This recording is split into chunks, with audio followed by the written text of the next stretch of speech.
¿Se observa bien la pantalla? Perfecto.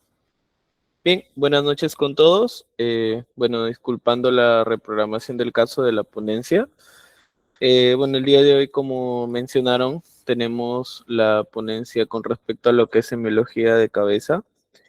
En realidad también he considerado importante agregar la semiología de cuello también porque en los aspectos, sobre todo en la parte de la historia clínica, nosotros al momento de redactar siempre colocamos cabeza y cuello, en realidad. Entonces, no podríamos separar nosotros semiología de cabeza de semiología de cuello. La ponencia también no es muy larga, tiene sus aspectos, sí, pero no es tan larga que digamos porque no hay mucho que explicar dentro de semiología de cabeza y cuello, que no esté dentro de la parte neurológica como en el caso de lo que serían los pares craneales, ¿no? Que bueno, ya entra dentro de otro aspecto. Empezamos entonces. Lo primero que nosotros hacemos dentro de la semiología siempre es la parte de la ectoscopía. Nosotros tenemos que tener en cuenta siempre desde el diagnóstico clínico desde que observamos al paciente. Parte de nuestra observación nos va a dar ciertos parámetros para nosotros empezar a hacer un examen físico. Bien. Si bien es cierto, lo que nos otorga la mayoría de datos para el diagnóstico es una adecuada anamnesis, la ectoscopía también nos va a dar información sobre los pacientes. En este caso, la cara es importante o la cabeza es importante porque tenemos la cara. Y la cara a nosotros nos va a dar cierta información, por así decirlo, por medio de lo que son las facies, que es quizás una de las cosas más importantes que se deben consignar en una historia clínica. Bien. Recordemos que las facies son características faciales o constitucionales características de una enfermedad. Si bien es cierto, no son patognomónicas, es decir, que no definen al 100% la enfermedad, sí nos orientan o nos dan una orientación para hacer el diagnóstico diferencial dentro del entorno clínico. Como podemos observar aquí, la cabeza, la posición normal de la cabeza, como ya habrán podido llevar quizás en lo que es anatomía, en la posición anatómica para explorar a un paciente, la cabeza debe encontrarse recta, centrada e inmóvil. Para esto siempre se le pide al paciente o se le sugiere tener o la vista fija en un punto dentro de la habitación en donde se le está explorando, ¿sí? Se le pide también realizar al paciente movimientos circulares o laterales para observar si es que se puede mantener el equilibrio o no. Existen posiciones anormales o situaciones anormales que nos indican algunos trastornos. Tenemos, por ejemplo, aquí en la diapositiva, tenemos una cabeza inclinada, ¿sí? Una cabeza inclinada puede ser propio de algún trastorno musculoesquelético, una cabeza que se observe, por ejemplo, con sacudidas o balanceo, puede ser indicador de algún trastorno neurológico, ¿bien? Y también lo que sería el cabeceo horizontal, que puede indicar una pérdida de fuerza en lo que son los músculos del cuello. Hay otras condiciones que modifican la posición de la cabeza que ya vienen a ser las condiciones traumáticas. Bien, en este caso, cuando estamos frente a lo que sería un aspecto traumático, ¿sí? Se recomienda siempre inmovilizar la cabeza. En el caso de un paciente que llega politraumatizado, nosotros ya no podemos evaluar la posición de la cabeza per se porque la mayoría de veces va a llegar con el collarín o el cuello inmovilizado. Entonces nosotros tenemos que pasar a observar solamente los anexos de la cabeza, ya no la posición, sino tienes que observar ojos, nariz, oídos, en busca de algunos signos de traumatismo craneoencefálico.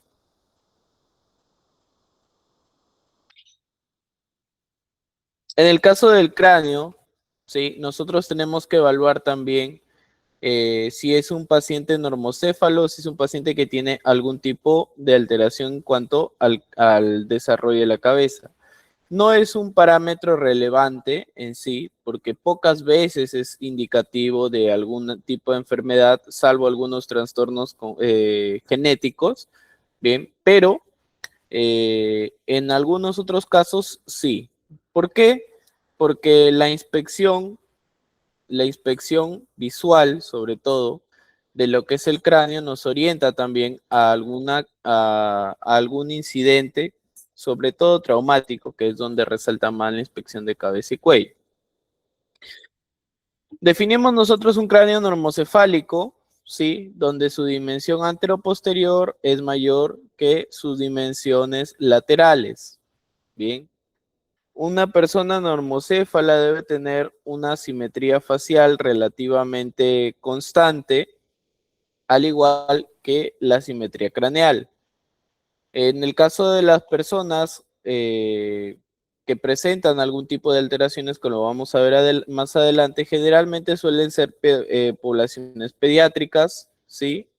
O poblaciones que han sido sometidas a procedimientos invasivos a nivel quirúrgico, como en el caso de una craniotomía o de una ostomía craneal.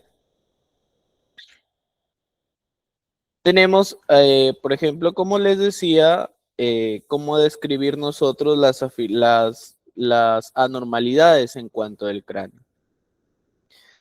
Tenemos diferentes presentaciones. Una de las comunes que van a ver en personas adultas, ¿sí? Es la microcefalia y la hidrocefalia. Son presentaciones que van a estar en personas adultas. Su mismo nombre lo dice, bien, la microcefalia es una cabeza mucho más, o un cráneo más pequeño, ¿sí? Si se dan cuenta en esta persona, la simetría con respecto a las dimensiones de la cara, con respecto al ancho del cráneo anteroposterior, es diferente, ¿bien? Y es característico, como les mencionaba, de algunos trastornos genéticos. Luego tenemos la hidrocefalia. La hidrocefalia, generalmente, bueno, la van a ver, eso sí, porque hay pacientes que tienen secuelas de algunas enfermedades y van a observar que en la hidrocefalia las dimensiones horizontales son menores a las verticales, es decir, es un cráneo que es más alargado, por así decirlo. Perdón, es un cráneo más alto que largo. Bien, todo esto es más pronunciado en pacientes pediátricos, producto que las fontanelas aún no están selladas, entonces ese aumento de presión hace que todo el cráneo se pueda moldear de manera más gigante. Tenemos la braquicefalia, que es un trastorno en donde el diámetro anteroposterior es más pequeño que los diámetros laterales, ¿sí? La dolicocefalia, donde se observa un diámetro anteroposterior mayor que los laterales. Y tenemos la turricefalia, que es prácticamente los diámetros anteroposterior y laterales iguales, pero fuera de los límites normales, como en este caso. Bien, que el cráneo normal ha perdido su posición ovalada. Bien, la parte más importante de lo que sería la semiología de la cabeza y del cuello, como les decía, es la semiología de la cara. Bien, la cara mediante las facies nos va a orientar a un diagnóstico. En este caso, hay facies de infinitas enfermedades, bien, pero he recopilado aquí quizás unas de las más importantes. Tenemos la fase acromegálica, por ejemplo, nosotros la vamos a ver en pacientes que tienen alteraciones a nivel de la glándula pituitaria, y en los que se ha generado hormona del crecimiento en exceso. Esta fase acromegálica, lo que caracteriza esta fase acromegálica, por ejemplo, es la presencia de estos relieves óseos prominentes, sobre todo a nivel del arco superciliar y en los pómulos, ¿bien? Y también en algunos casos se menciona, por ejemplo, la constitución del puente nasal, así como en el enanismo hay una constitución del puente nasal, en la acromegalia también hay una constitución anormal del puente nasal, ¿bien? Tenemos una fase de virilización en el caso del público femenino, de los pacientes que son del sexo femenino. Tenemos aquí, por ejemplo, las características de virilización producto de un síndrome de ovario poliquístico, que ahí es hacia donde nos va a orientar. Bien, en los pacientes femeninos, por ejemplo, no debe haber vello facial visible. Solamente aquel vello facial que es pequeño, que es poco notable, ¿sí? Que constituye parte normal de la piel. Sin embargo, aquí podemos ver un grado de hirsutismo dentro del paciente. Esta paciente, por ejemplo, tiene crecimiento de la barba, ¿sí? No tiene bigote, pero sí tiene crecimiento de la barba, el cual es pronunciado. Asimismo, también, si observamos la parte del escote, podemos observar que hay crecimiento de vello, ¿sí? Unos niveles de testosterona normales en la mujer no permitirían esto. Entonces, es una fase de virilización que nos orienta hacia un trastorno hormonal prolongado y que en este caso sería, pues, el hecho de que posiblemente sea un síndrome de ovario poliquístico. Tenemos la fascia cushingoide o la cara de luna llena. Esta es una característica principal de un trastorno hormonal también inducido por el uso prolongado de glucocorticoides o por una sobreproducción dentro de la médula suprarrenal, lo que se conoce como el síndrome de Cushing. La fascia cushingoide se caracteriza por ser una fascia abotagada, ¿sí? Donde los diámetros anteroposterior y laterales, bueno, en este caso, perdón, verticales y horizontales, si es que lo queremos ver como un círculo, son con texturas similares. Bien, la cara toma forma de un círculo perfecto. Además, si observan, producto de la producción de glucocorticoides, también hay cierta producción de vello facial, pero no es tan abundante como en el caso de la fase de virilización. Bien. Estos pacientes, además de tener la fase cushingoide, van a tener otras características como una subida de peso, ¿no? Fuera de los límites normales, van a tener estrías violáceas, van a tener jorobas, ¿no? En este caso, una acumulación de grasa a nivel a nivel de las cervicales, entonces también nos orienta hacia un diagnóstico de tipo hormonal. Tenemos las fases hipertiroideas e hipotiroideas. Generalmente las fases hipertiroideas van con unos ojos agrandados, lo que se conoce como un exoftalmos, ¿bien? Y las fases hipotiroideas es una fase, entre comillas, natural, pero está pero está abogatada, ¿sí? Está abogatada. ¿Producto de qué? Producto de que no hay una adecuada producción de hormonas tiroideas. Mientras tanto, en la fase hipertiroidea, nosotros lo vemos, tiene una mirada expresiva, ¿sí? Generalmente el paciente te relaciona y te dice, pues, que le dicen que él siempre para asustado, que siempre para alerta, ¿no? Porque su mirada da a entender eso. Bien. Vemos que a diferencia, por ejemplo, de la fase hipotiroidea, hay aquí en este caso, ¿no? Bueno, son características ya que se tendrían que observar mediante el examen físico. Bien, en el caso de sospechar de un hipertiroidismo, lo que nosotros hacemos siempre es evaluar la parte del cabello. Las personas que tienen hipertiroidismo generalmente tienen el cabello quebradizo. Bien. Luego tenemos la fase hipotiroidea. En este caso, la fase hipotiroidea nos daría la impresión de que es al contrario.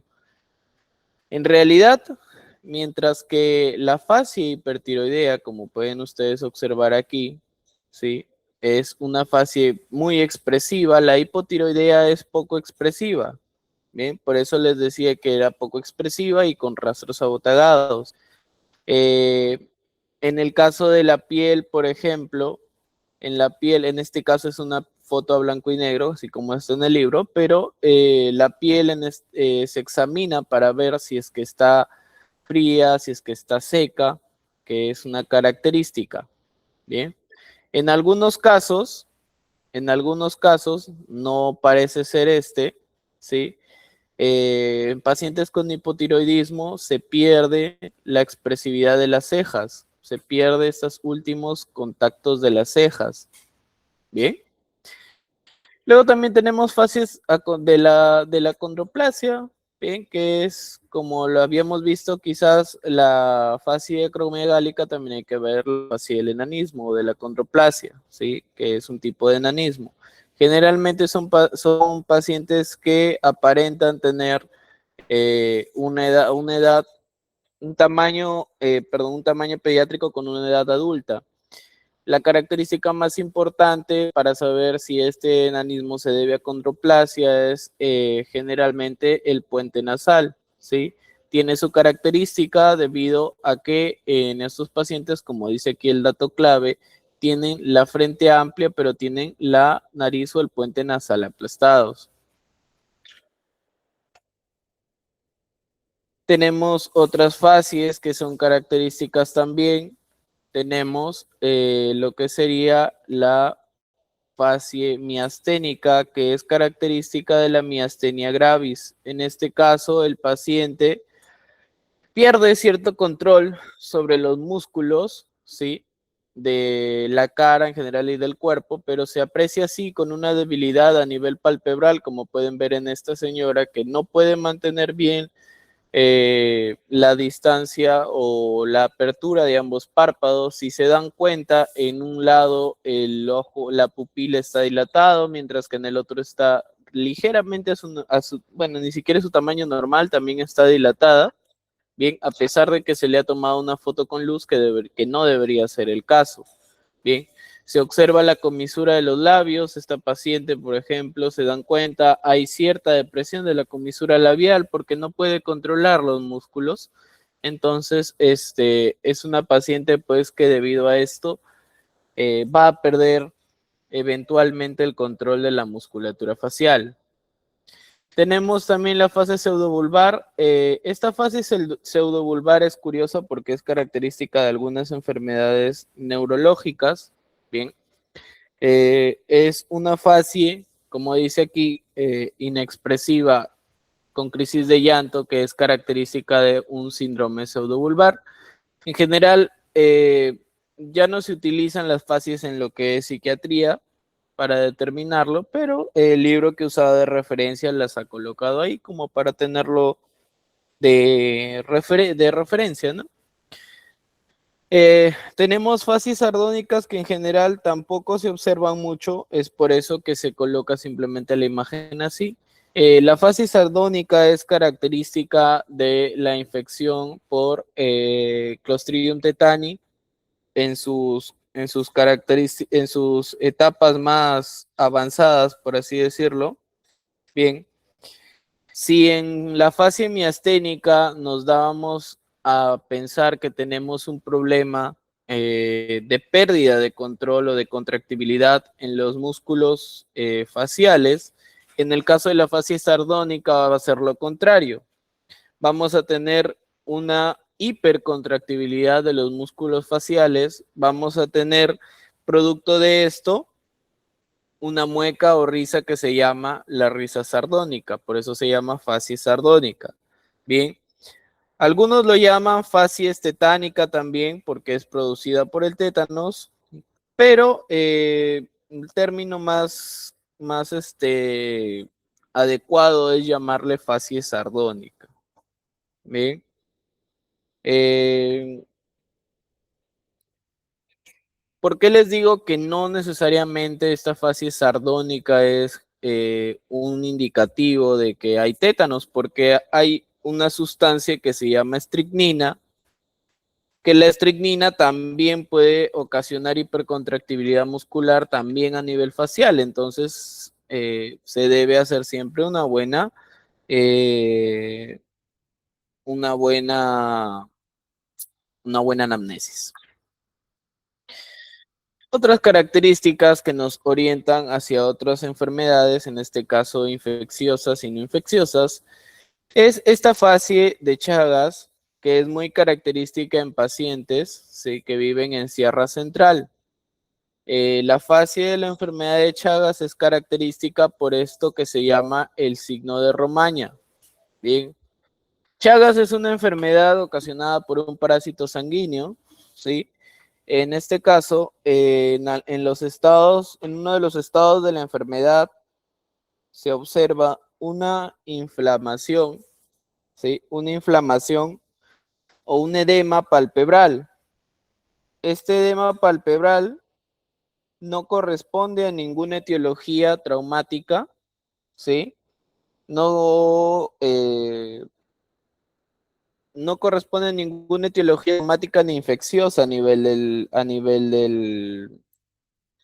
del ojo o del párpado. Bien. Parte del diagnóstico nos lo da la fase, sobre todo si estamos en una zona endémica. Por ejemplo, si estamos en costa del Perú, ¿sí?, costa norte, por ejemplo, Trujillo, Lambayeque, Piura, Tumbes, ¿no? Entonces no vamos a estar pensando que sea un paciente que tenga Chagas, salvo que haya estado en la Sierra Central en los últimos 3 meses. Bien. Ahora, la característica, como les decía, de esta enfermedad de Chagas o de esta fase de la enfermedad de Chagas es el signo de Romaña. Esta inflamación, ¿sí? Esta inflamación, esta hinchazón, que es en un solo lado del párpado, es dolorosa y en algunos casos esta inflamación toma un color rojo, bien, o rojizo. Es parte, como les decía, de la enfermedad de Chagas, ¿no? Que bueno, en sus etapas finales, pues es una enfermedad que va a atacar principalmente al corazón.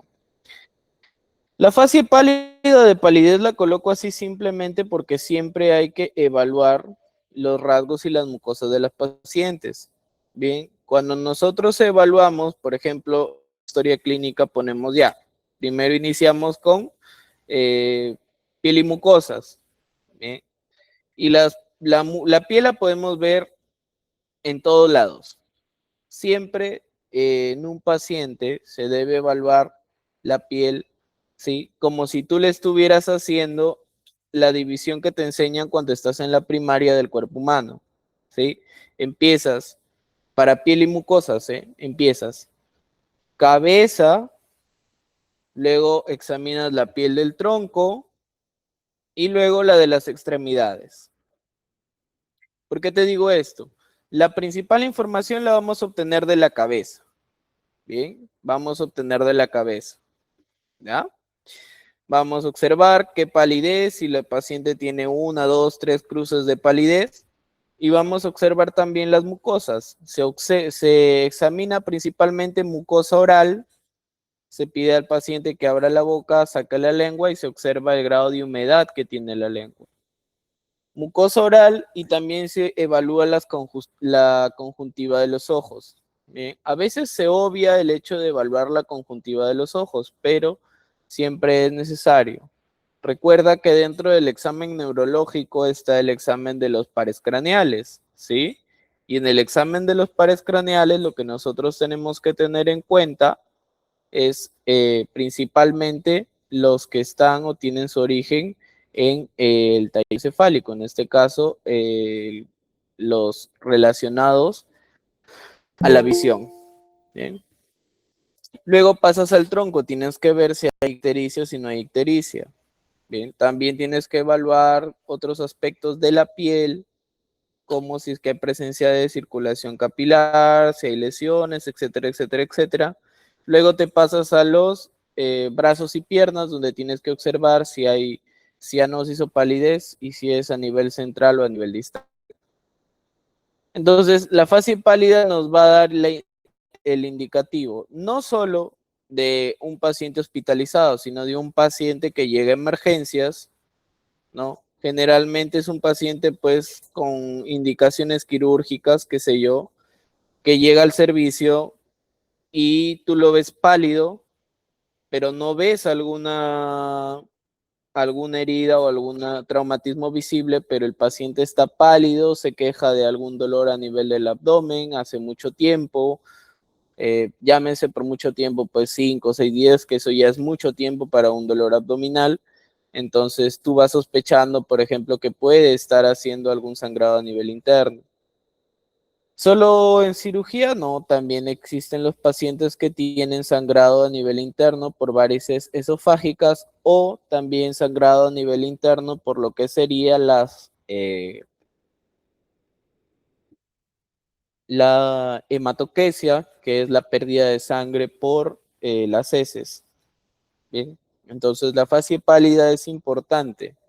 Si se menciona en la parte de la ectoscopía, ¿sí? Aparte de colocarle, pues, haré, jaré, haré, ventilando espontáneamente, con vía periférica o con cánula binasal, etcétera, etcétera, etcétera. Se le puede colocar también facies, ¿no? O en la parte de cabeza y cuello se le puede colocar facies y ya describes la fase que tiene el paciente. La fase cianótica es similar a lo que la fase pálida, sin embargo, el cambio de coloración no es el extremo, mientras que aquí es pálido, aquí no. En la fase cianótica se va a observar coloración violeta o azulada. Existen dos manifestaciones principales de la cianosis. Una cianosis que es a nivel central, ¿sí?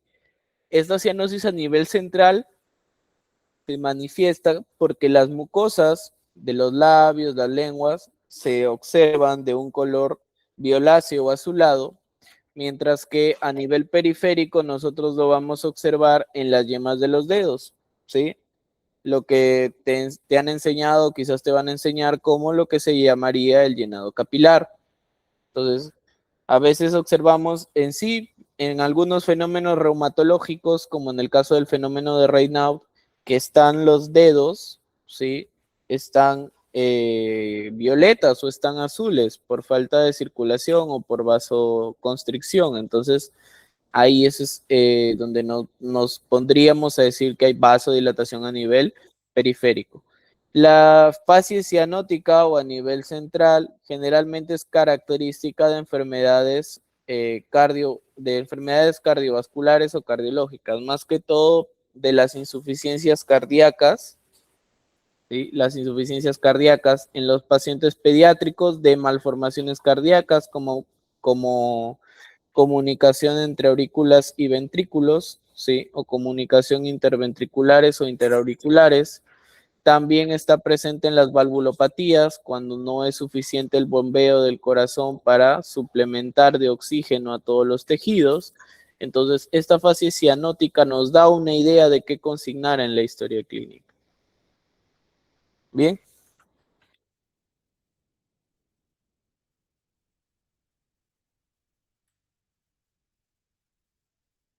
Tenemos ahora lo que sería la fase ictérica.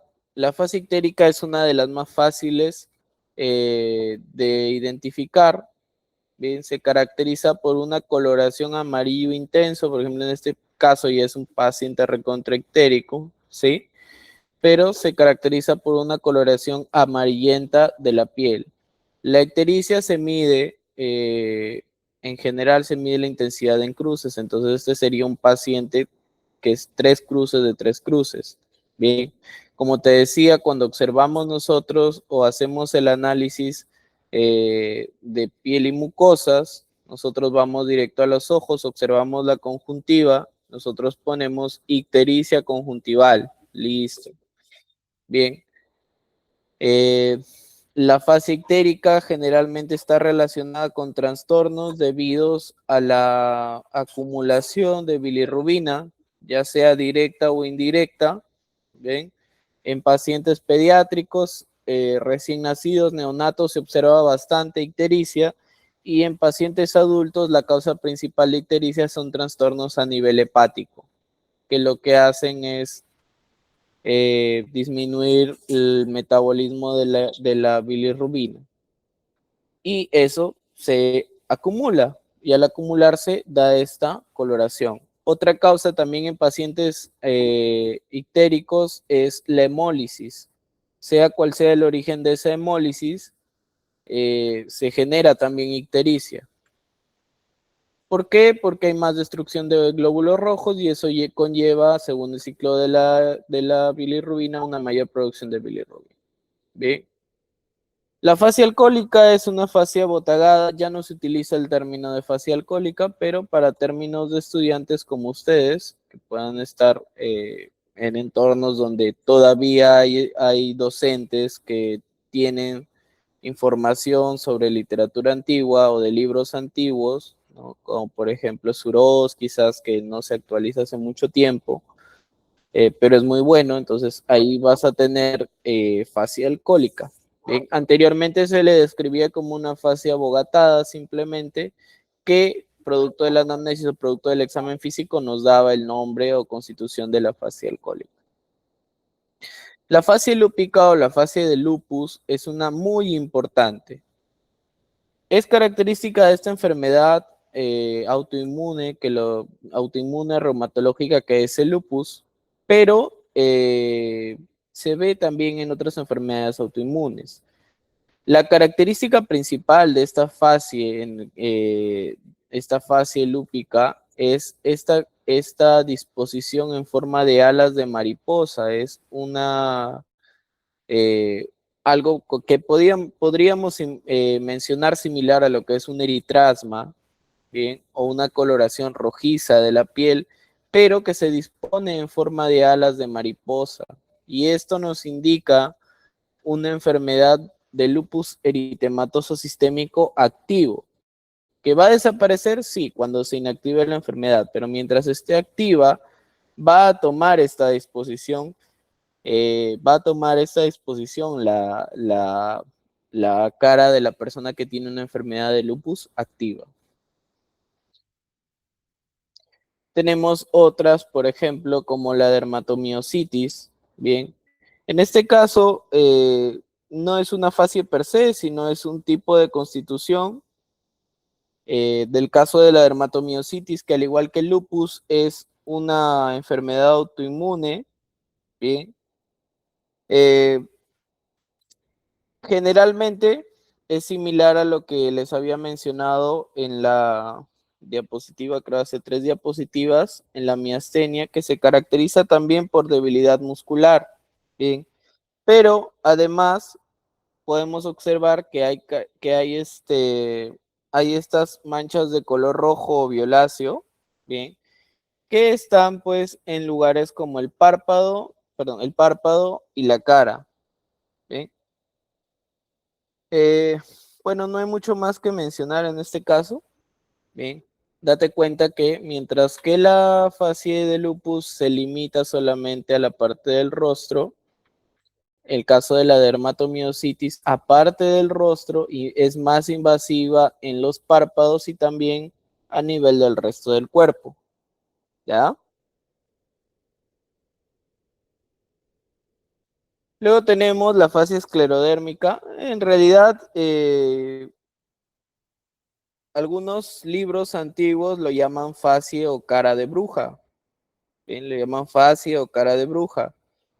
En este caso, se caracteriza pues por tener una nariz afilada, una musculatura facial o un tejido subcutáneo a nivel facial reducido. Bien.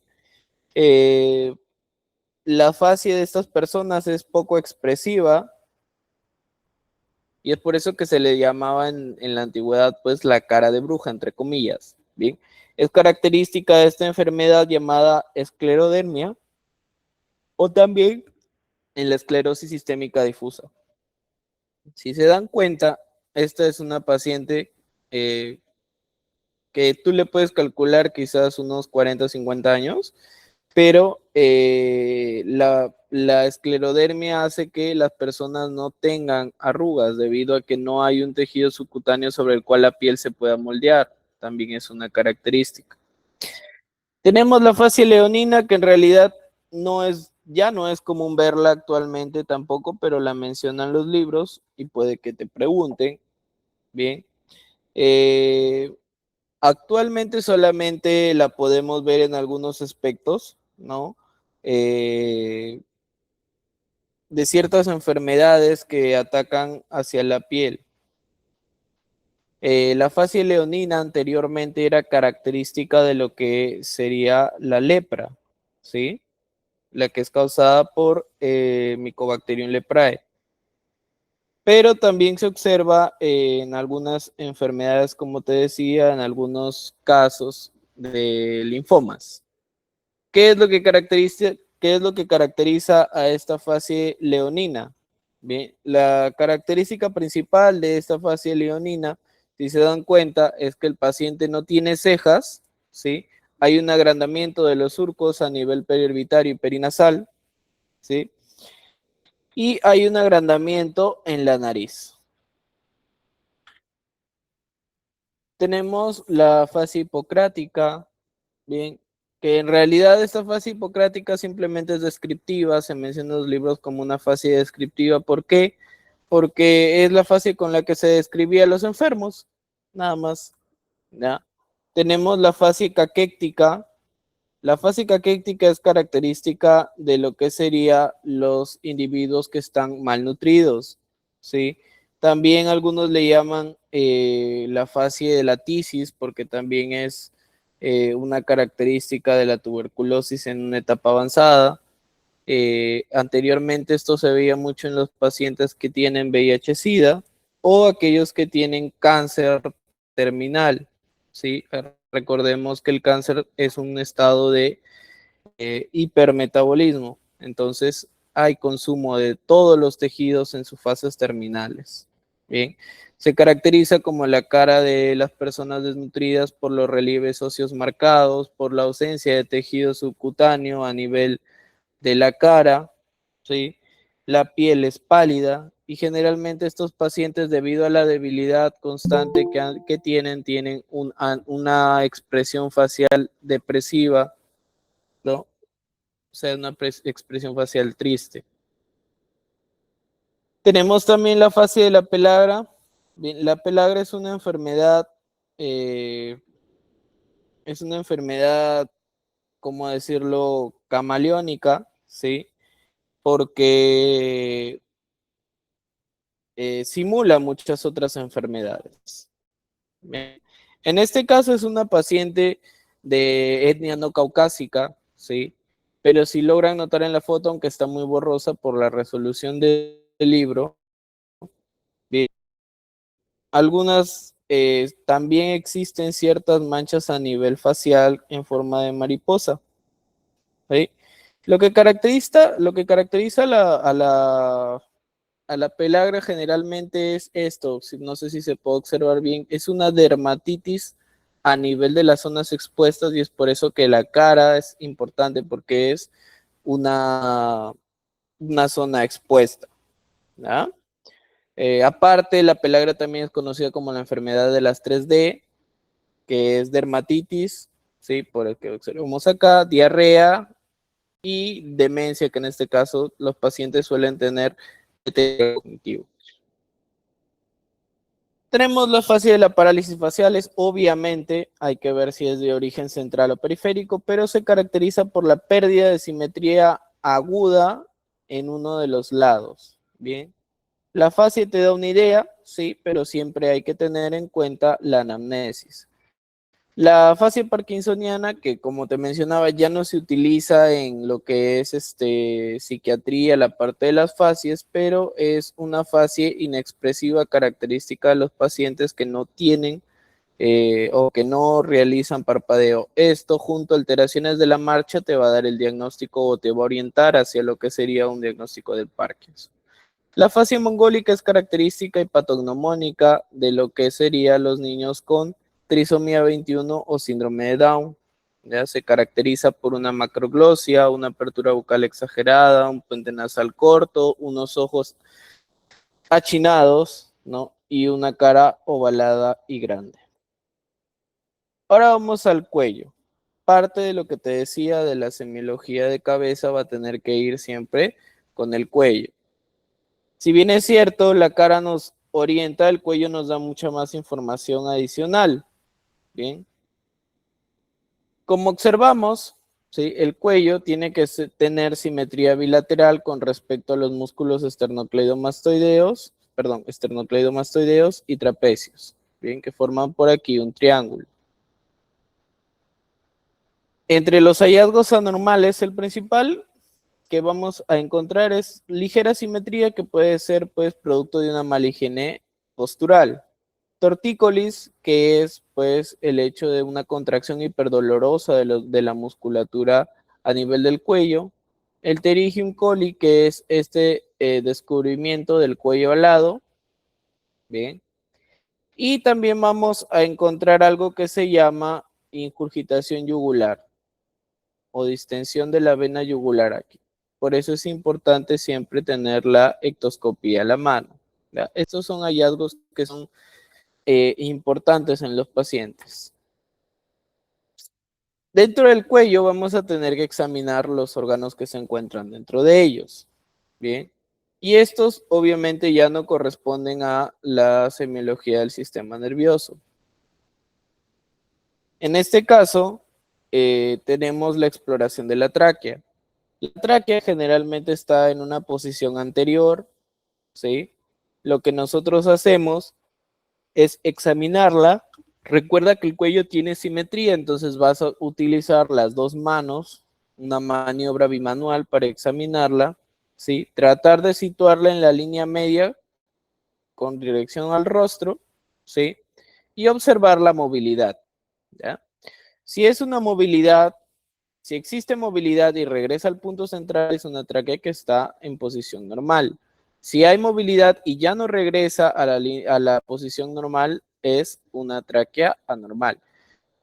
En los exámenes de rutina del departamento de medicina no se observa desviación de la tráquea. En cambio, en el departamento de cirugía sí observamos desviación de la tráquea, ya sea hacia la derecha o hacia la izquierda. ¿Por qué? Porque esta desviación de la tráquea es característica de una de una enfermedad que se llama neumotórax tensión. Entonces, el hecho de encontrar una tráquea con desviación sí, sí es importante reportarlo. Como te decía, si es un paciente que viene politraumatizado, sobre todo a nivel cervical, lo mejor es no manipular el cuello hasta que se le logre estabilizar y se le pueda tomar los análisis de imagen. Pero si el traumatismo es a nivel torácico, a nivel abdominal, sí se tiene que observar.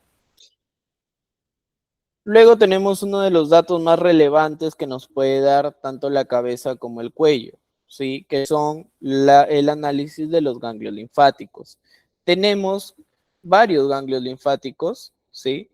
Varias cadenas de ganglios linfáticos. Tenemos, por un lado, ¿sí? En nivel de la cara, tenemos los ganglios preauriculares, postauriculares y a nivel de la parte posterior, los ganglios occipitales.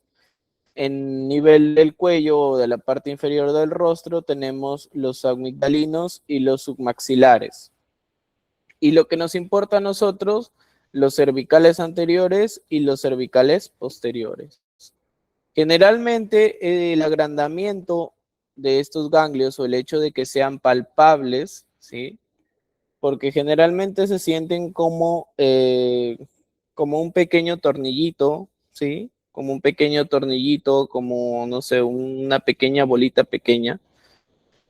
Y no deben ser dolorosos. En el caso de que sean dolorosos, en el caso de que hayan aumentado de tamaño, o el paciente también te va a referir, tengo una bolita en el cuello que antes no tenía, me ha salido hace 5 días, entonces tú lo tocas, es doloroso, está dentro de las cadenas ganglionares, entonces ya vas a ver que es un ganglio inflamado. La mayoría de adenopatías, es decir, de inflamaciones a nivel de los ganglios, sugieren infecciones cercanas, ¿sí? Dato curioso, a veces la inflamación de los ganglios a nivel postauricular o a nivel retrofaringio puede ser un indicativo de caries dental, ¿ya? Pero sí, a nivel cervical, a nivel inguinal, por ejemplo, sí nos indican la presencia de una infección activa.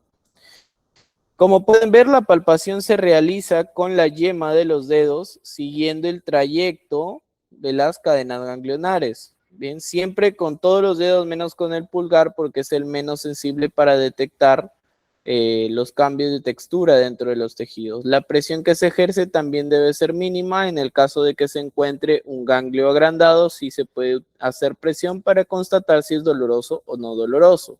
Como pueden ver en las imágenes, el paciente se encuentra con la mirada hacia adelante o la mirada hacia el examinador para mantener la posición anatómica lo más neutral posible.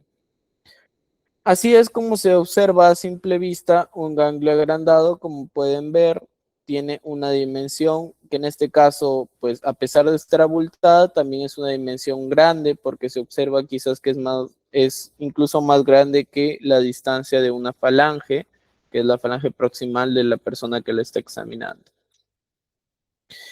Llegamos a otra estructura muy importante dentro del cuello, que es la tiroides. Bien, la tiroides es importante examinarla, sobre todo si ya nos hemos topado anteriormente con alguna de las fases, ya sea hipertiroidea o hipotiroidea. Bien, la tiroides tiene miles de maneras de palpar, varias maniobras. Tenemos maniobras con una sola mano o tenemos maniobras bimanuales. Bien, en general lo que se hace es pedirle al paciente que levante el rostro, que esté hiperflexo para observar el movimiento de la tiroides. Realmente la tiroides no debería tener un movimiento anómalo porque está fijada por ligamentos. Entonces se le pide al paciente que trague agua o que trague saliva y se observa ver el movimiento.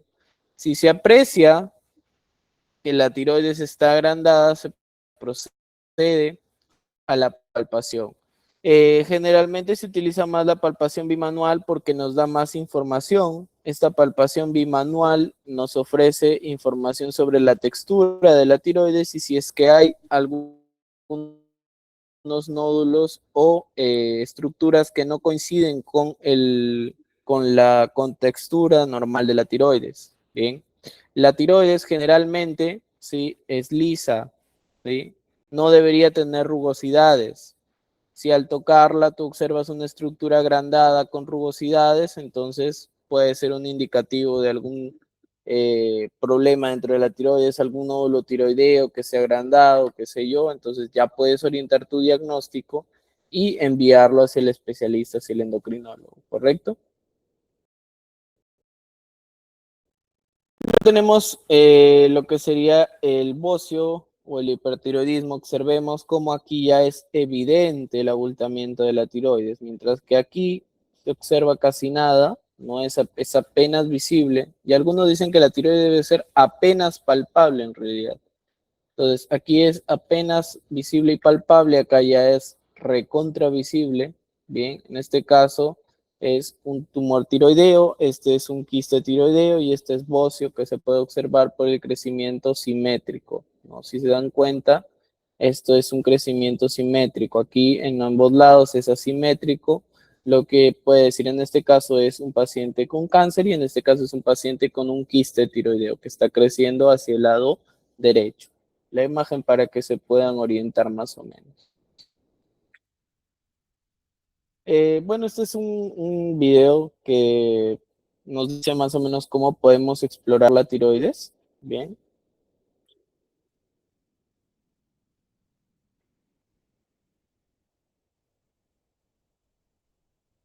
Como podemos observar, la tiroides se encuentra, ¿no? Justo por debajo del cartílago que protege la tráquea. Y ahí está, ¿no? 1 centímetro por debajo del cricoides. Mide aproximadamente 6 por 6, o lo que es igual a la medida de la yema de los pulgares. Tiene la forma de una letra H. Son 4 lóbulos unidos por un puente que dan la forma de una mariposa.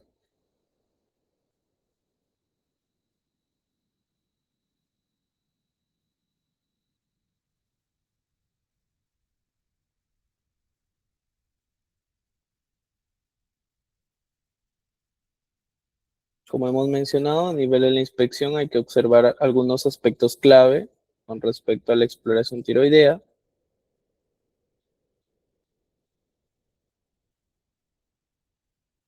Luego la palpación, que debe ser siempre bimanual. Y la auscultación, que en realidad no nos otorga mucha información con respecto a la tiroides, pero lo describen los libros.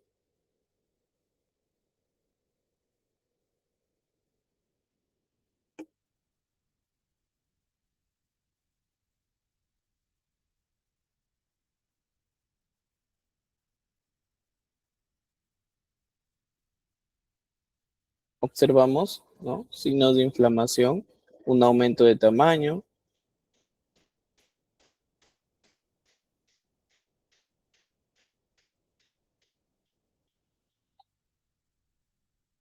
un agrandamiento simétrico, como en el caso del bocio,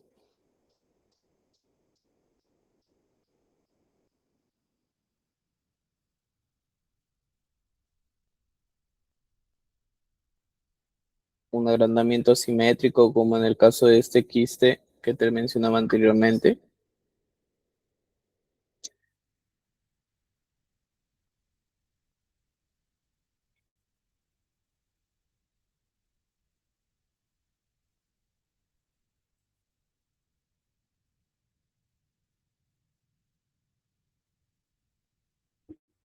Voy a vivir brevemente algunas de las maniobras.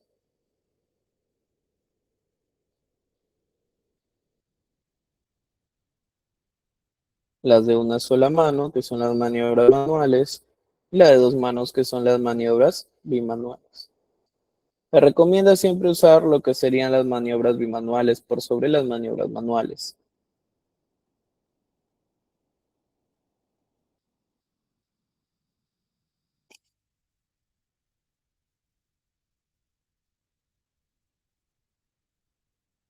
En cuanto a las bimanuales, sí, vamos a tener la maniobra de Kerevain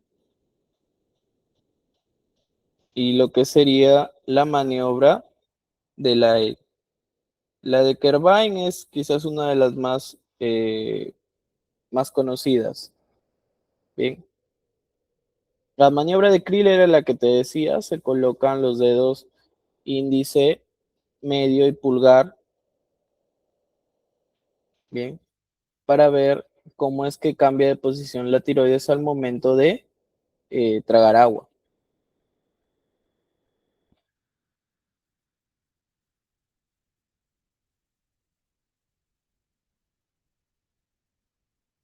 Las maniobras bimanuales que tenemos a la de Kerbine y a la maniobra de Lahey.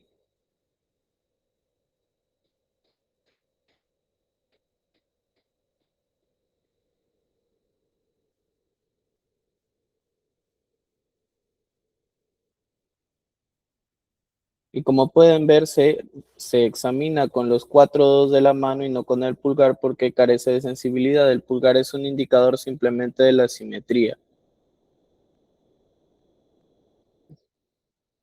Y la maniobra de Lai,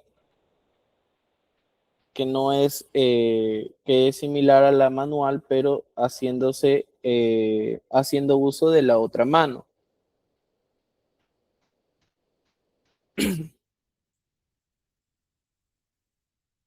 En cuanto a la auscultación tiroidea, bueno, no nos da mucha información relevante y tampoco es algo que se haga de rutina. Bien. Pero como dicen aquí, en algunos pacientes que tienen tiroiditis por bocio difuso se puede auscultar algunos soplos, ¿no?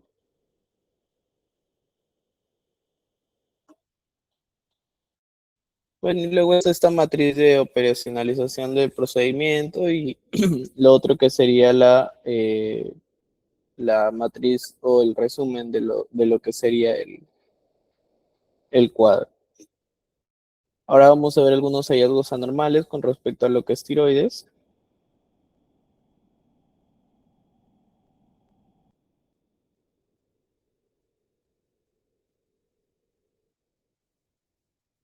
Característica, por ejemplo, miren ese exoftalmos, ¿sí? Producto de este bocio.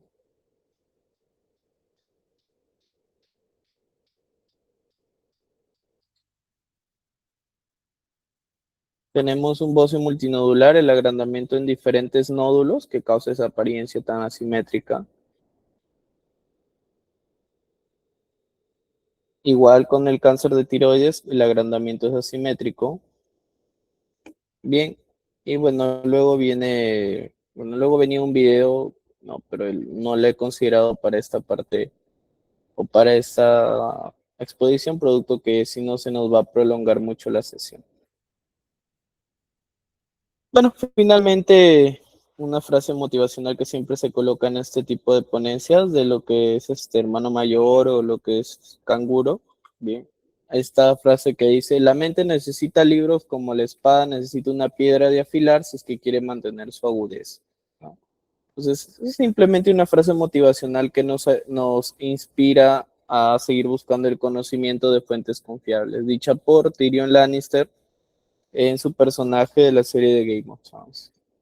Tenemos aquí las referencias, bien, libros clásicos de semiología, ¿sí? Que de hecho usamos que, bueno, es un libro bastante de entrada porque no profundiza mucho, que es el libro Argente de Semiología Médica, bien. Tenemos aquí dos que yo recomiendo bastante si quieren aprender a examinar los procedimientos, no las implicaciones, ¿sí? Porque tarde o temprano, si es que están llevando semiología o si están llevando algún curso de clínicas que, en el cual se tienen que enfrentar a cómo realizar un examen físico de un paciente para hacerle una historia clínica, que es la actividad más común que se deja en los médicos de pregrado. Entonces yo les recomiendo bastante conseguir el manual Seidel de exploración física y la guía Mosby de exploración física. Ambos se complementan bastante bien.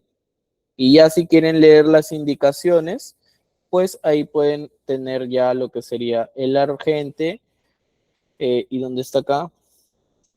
El Argente y este de acá, ¿no? El Balcells, sí, no el de laboratorio, sino el de exploración clínica, ¿ya?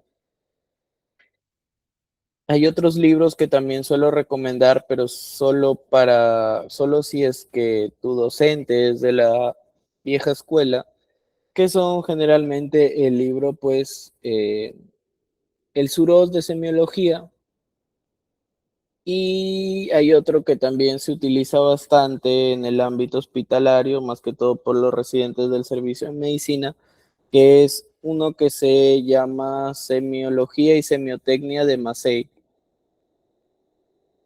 Bien,